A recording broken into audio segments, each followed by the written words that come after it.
Assalamualaikum warahmatullahi wabarakatuh. Saya akan mempresentasikan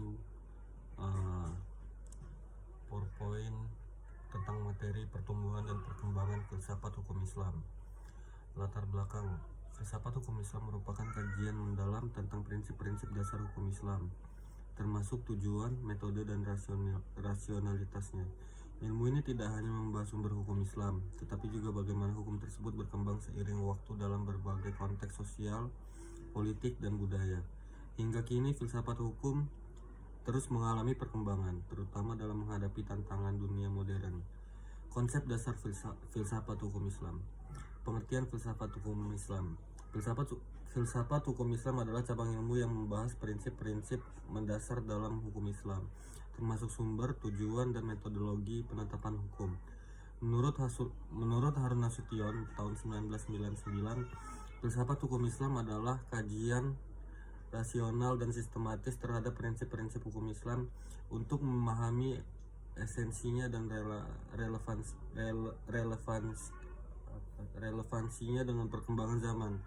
Menurut Muhammad Abu Zahroh, filsafat hukum Islam adalah ilmu yang meneliti hakikat hukum Islam, tujuan pembentukannya, dan hikmah yang terkandung dalam syariah. Sumber filsafat hukum Islam. Filsafat hukum Islam bersumber dari beberapa referensi utama, yaitu 1. Al-Quran. Al-Quran adalah sumber utama hukum Islam yang mengandung berbagai aturan, prinsip keadilan, dan nilai-nilai moral. 2. Hadis. Hadis berfungsi sebagai penjelas terhadap Al-Quran. 3. Ijma. Ijma adalah kesepakatan para ulama dalam menetapkan hukum suatu permasalahan yang tidak dijelaskan secara eksplisit dalam Al-Quran dan hadis. 4. Qiyas. Qiyas adalah metode penalaran hukum dengan membandingkan suatu kasus baru dengan kasus yang telah memiliki ketetapan hukum. Pertumbuhan dan perkembangan filsafat hukum Islam. A. Masa Nabi, tahun 610 sampai dengan 632 Masehi.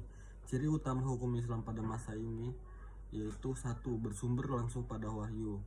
2. Tidak ada perdebatan filosofis karena hukum diterima sebagai ketentuan mutlak dari Allah. 3. Hukum bersifat fleksibel dan berkembang sesuai dengan kebutuhan umat. B. Pada masa Khulafaur Rasyidin, tahun 632 sampai 661 Masehi. Pada masa ini beberapa metode hukum mulai digunakan, yaitu ijma, kesepakatan ulama, sebagai sumber hukum tambahan. Kemudian ada qiyas. Qiyas adalah analogi, digunakan untuk menghadapi kasus baru. Selanjutnya ada juga